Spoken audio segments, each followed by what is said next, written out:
आज ओपीडी में एक कपल आया। ये पिछले 2 साल से अपनी प्रेगनेंसी के लिए ट्राई कर रहे हैं बट कंसीव नहीं कर पा रहे हैं। फीमेल पार्टनर ने अपने बहुत सारे टेस्ट कराए, जैसे कि hormones, ultrasound, blood test, tube test, सभी रिपोर्ट्स नॉर्मल थी। उन्हें समझ में नहीं आ रहा था कि प्रॉब्लम कहाँ है। मैंने उनको एडवाइस किया कि आप एक बार मेल पार्टनर का भी चेकअप कराएं और एक सिंपल से एनालिसिस से द्वारा हस्बैंड का हम कंप्लीट चेकअप या काफी इंफॉर्मेशन हमें पता चल सकती है। काफी काउंसलिंग के बाद जब कपल ने सीमन एनालिसिस कराया तो रिपोर्ट देखकर वो भी और मैं शॉक थे, बिकॉज सीमन में स्पर्म काउंट बहुत कम थी। And they were shocked. क्यों? Because he was actually healthy. दिखने में कोई प्रॉब्लम नहीं दिख रही थी, लाइफस्टाइल भी हेल्दी थी, वो रोज जिम जाते थे, but still sperm count was poor. अगर आप भी ऐसी ही किसी प्रॉब्लम से जूझ रहे हैं तो आज का वीडियो आप ही के लिए है, क्योंकि आज के वीडियो में हम डिस्कस करने वाले हैं वो 7 कॉमनली यूज्ड फूड्स जो आपकी स्पर्म हेल्थ को खराब कर रहे हैं। साथ ही हम समझेंगे उन नेचुरल टिप्स को जिसकी वजह से आप अपनी फर्टिलिटी को इम्प्रूव कर सकते हैं।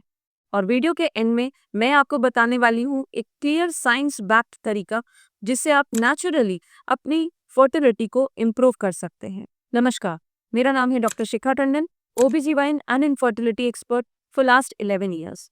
और मेरे साथ कई हजारों कपल्स ने सक्सेसफुली अपनी प्रेगनेंसी की जर्नी को कंप्लीट किया है। और आज के वीडियो में हम डिस्कस करने वाले हैं वो 7 फूड्स जो क्वाइटली आपकी प्रेगनेंसी को अचीव करने में प्रॉब्लम कर रही है। सबसे पहले हम समझते हैं low sperm count. Low sperm count का एक्चुअली मतलब क्या होता है? देखिए, एक नॉर्मल सीमेन एनालिसिस के अंदर पर ml 15 मिलियन स्पर्म काउंट होना जरूरी होता है। इससे कम अगर होता है तो इसे लो स्पर्म काउंट कहते हैं। पर लो स्पर्म काउंट का मतलब इनफर्टिलिटी नहीं होता है। इसका मतलब होता है कि बस कंसेप्शन में थोड़ा टाइम ज्यादा लग सकता है या कुछ और प्रॉब्लम हो सकती है जिसे हमें जल्दी वर्कअप करना जरूरी है। हम समझते हैं लो स्पर्म काउंट के कॉजेस क्या होते हैं। आपको ये जानकर हैरानी होगी कि आजकल की हमारी जिस तरह की लाइफस्टाइल है, मतलब late night, stress, junk food, alcohol, smoking और पोल्यूशन, इन सब का इफेक्ट आपकी स्पर्म हेल्थ पर भी पड़ता है और इन सब की वजह से आपकी स्पर्म काउंट कम हो सकती है। पर आपको ये जानकर सरप्राइज होगा कि आपके खाने में या आपकी लाइफस्टाइल में, आपके डाइट में कुछ ऐसे 7 कॉमन फूड्स होते हैं जो डायरेक्टली आपकी स्पर्म हेल्थ को खराब कर रहे हैं। तो आज हम उन्हीं के बारे में डिस्कस करेंगे। वो 7 फूड्स जो साइलेंटली आपकी स्पर्म हेल्थ पे अफेक्ट डाल रहे हैं। और इसमें सबसे पहले नंबर पर आता है प्रोसेस्ड मीट। आप भी हो सकता है सॉसेजेस, बेकन या मीट के शौकीन होंगे, पर क्या आपको पता है कि आप जो मीट यूज कर रहे हैं वो फ्रेश नहीं, प्रोसेस्ड होता है और इसके अंदर नाइट्रेट्स की क्वांटिटी बहुत ज़्यादा है। साथ ही इनको प्रिजर्वेटिव्स जो डलते हैं ये भी साइलेंटली आपकी स्पर्म हेल्थ पे अफेक्ट कर रहे होते हैं। मतलब बॉडी को प्रोटीन तो मिल रहा है पर साइलेंटली आपकी फर्टिलिटी खराब हो रही है। तो कोशिश करिए कि आप अगर नॉनवेज के शौकीन हैं तो चिकन, फिश या मीट घर पर फ्रेश बना हो, प्रोसेस्ड फूड को अवॉइड करें। अब आते हैं हम सेकंड फूड पे, जो है हाई फैट डेयरी प्रोडक्ट्स। बहुत हाई फैट डेयरी प्रोडक्ट्स के अंदर रिसर्च ये बताती है कि इसमें ईस्ट्रोजन की कंटेंट बहुत ज़्यादा होती है, जिसकी वजह से आपका हार्मोनल इम्बैलेंस होने के चांसेस अधिक होते हैं। इससे अपने आप को बचाइए ताकि आपकी स्पर्म हेल्थ इंप्रूव हो सके। बहुत ज़्यादा बटर, चीज़ या मिल्क ना यूज़ करें। लेकिन क्या हमें डेयरी प्रोडक्ट्स कंप्लीटली अवॉइड करने चाहिए? ऐसा नहीं है। आपको टोन्ड मिल्क या टोन्ड प्रोडक्ट्स को ही यूज करना चाहिए। अब हम आते हैं रिफाइंड शुगर्स पे।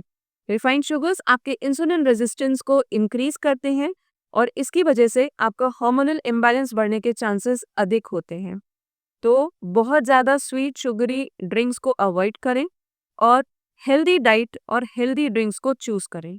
नेक्स्ट फूड है सोया प्रोडक्ट्स, जिनके अंदर कॉमनली मिलेगा आपको फाइटोइस्ट्रोजेंस।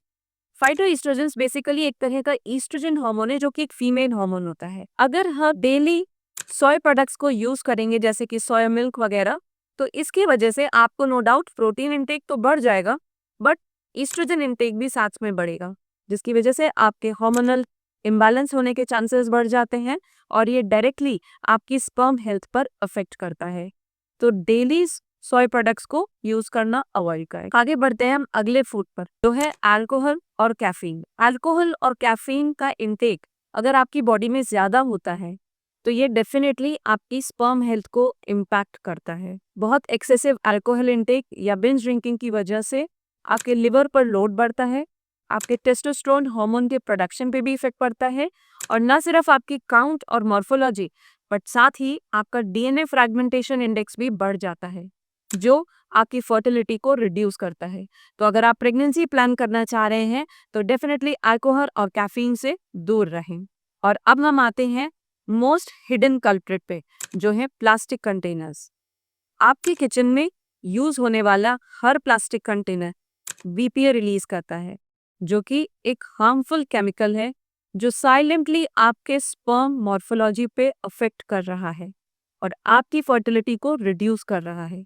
तो अगर आप एक हेल्दी स्पर्म काउंट चाहते हैं तो डेफिनेटली अपने खाने को प्लास्टिक से बाहर निकालिए और अपने पानी को प्लास्टिक की वाटर बॉटल से बाहर करें। ग्लास और स्टील के कंटेनर्स यूज करिए और ये आपकी फर्टिलिटी को इम्प्रूव करेगा। And last but not the least, अब हम आते हैं सबसे खतरनाक जंक फूड पे, जो है फ्राइड फूड। और इसके अंदर मिलेंगे आपको high content of trans fat. याद रखिए, हेल्दी स्पर्म के लिए ब्लड सर्कुलेशन अच्छा होना जरूरी है और ट्रांस फैट आपके ब्लड सर्कुलेशन पे डायरेक्टली इम्पैक्ट करता है। ये fried food, burgers, French fries जितने टेस्टी होते हैं, ये उतने ही हार्मफुल हैं आपकी स्पर्म हेल्थ के लिए, तो इन्हें अवॉइड करिए। लाइफस्टाइल करेक्शन भी एक इम्पोर्टेंट रोल प्ले करता है आपके हेल्दी स्पर्म्स के लिए। डाइट के साथ साथ आपको अपनी लाइफस्टाइल को भी करेक्ट करना जरूरी है।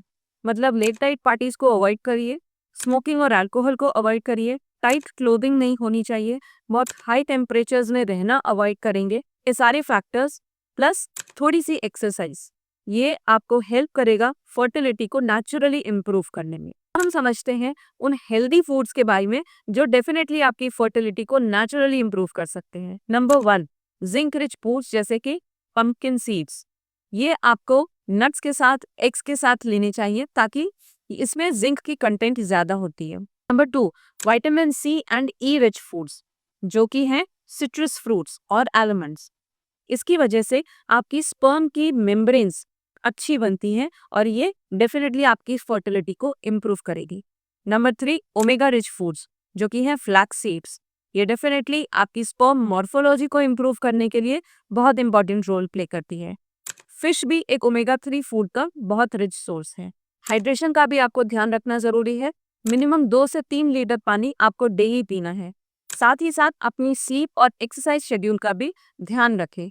आप अगर इस रूटीन को रेगुलरली फॉलो करेंगे तो बहुत जल्द आप खुद ही एक डिफरेंस महसूस करेंगे। एंड अगर आपकी एज 35 से ज़्यादा है तो आपके लिए एक स्पेशल टिप है। अगर आप प्रेगनेंसी प्लान करना चाह रहे हैं 35 की एज के बाद, तो डेफिनेटली एक सीमेन एनालिसिस एक स्मार्ट और प्रिवेंटिव फर्स्ट स्टेप होगा towards knowing your fertility. Natural methods या डाइट्स जो कि आपकी स्पर्म हेल्थ को इम्प्रूव कर सकते हैं। अगर आप इसके बारे में और भी जानना चाहते हो तो मैंने एक पूरा डिटेल्ड वीडियो बनाया है उन नेचुरल फूड्स के बारे में जो कि आपकी स्पर्म हेल्थ को इम्प्रूव कर सकता है। इस वीडियो को आप इस लिंक पर देख सकते हैं। उम्मीद करती हूँ आज के वीडियो से आपकी कुछ मदद हुई होगी। जल्द ही मिलती हूँ आपसे अगले वीडियो में।